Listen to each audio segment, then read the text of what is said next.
Hello everyone, आज हम बात करेंगे एंजाइटी के बारे में।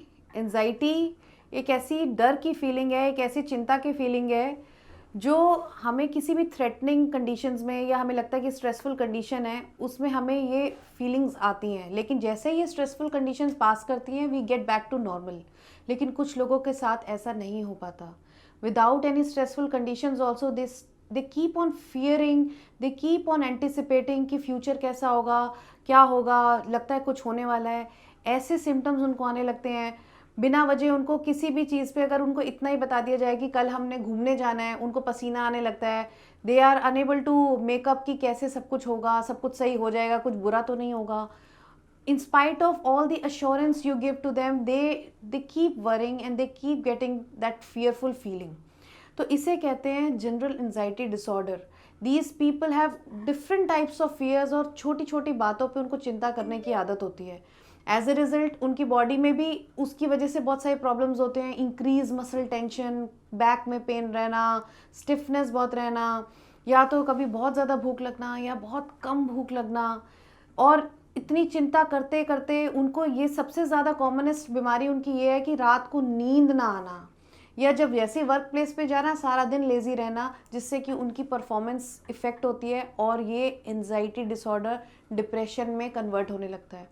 और एक टाइप के लोग और होते हैं जिस सारा समय उनको चिंता रहती है, भयभीत रहते हैं, इजीली स्टार्टल्ड हो जाते हैं छोटी सी नॉइज से। उनको तो सडनली पैनिक अटैक पड़ जाते हैं। और कैसे हम पहचानेंगे कि पैनिक अटैक क्या है? छाती में, सीने में ऐसे दर्द होने लगता है जैसे हार्ट अटैक हो जाएगा, पसीना आने लगता है और वो व्यक्ति खुद बोलता है मैं गया गया एंड ही कोलैप्स, ही और शी कोलैप्स, वो उनको चक्कर आ जाते हैं। ज़्यादातर ये लेडीज़ के साथ भी होता है जो बहुत सारे मल्टीटास्किंग करती हैं, वर्किंग भी हैं, घर का भी देखती हैं, तो सडनली उनका दिल घबराता है और वो चक्कर खा के गिर जाती हैं। तो ये है लक्षण हमारे जनरल एंजाइटी डिसऑर्डर और पैनिक अटैक्स के। तो आइए जाने कि इसके कारण क्या है। इसके कारण है आजकल जो देखा गया है, नंबर 1 कि हम इतना इन्फॉर्मेशन गैदर कर लेते हैं और हमें पता ही नहीं है कि कहाँ से हमें क्या सोर्स ऑफ इन्फॉर्मेशन है हमारा, और हम चिंता करने लगते हैं और उसके ऊपर आगे बुनने लगते हैं और सच्चाई जानने की कोशिश नहीं करते। So lack of proper information, ये भी हमारा रीज़न है कि हम चिंता करते रहते हैं। दूसरा, आजकल देखा गया है कि सोशल मीडिया पे लोग दूसरों का स्टेटस देख के, दूसरों की सिचुएशन, उनका फैमिली घर देख के जो लोग दिखा रहे हैं, जेलसी फील करते हैं। They start over reacting, they start over expecting from their children, from their kids. So this way they transfer their anxiety through their children. तो जैसे उनका बिहेवियर है वैसे उनके बच्चों में भी एंजाइटी और इनसिक्योरिटीज चली जाती हैं, आत्मविश्वास कम हो जाता है।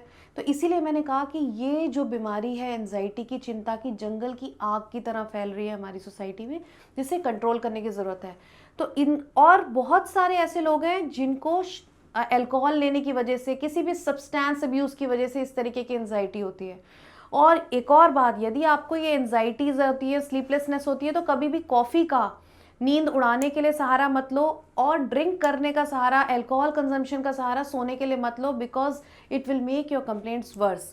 तो अगर आप अपने घर में देखते हैं किसी को ऐसी एंजाइटी प्रॉब्लम्स है, ऐसे ट्रबल्स हैं, ऐसी इश्यूज़ हैं कि जिसमें उनका कॉन्फिडेंस मेकअप नहीं हो रहा, तो आप जल्द से जल्द कांटेक्ट करिए स्टार वेलनेस पे।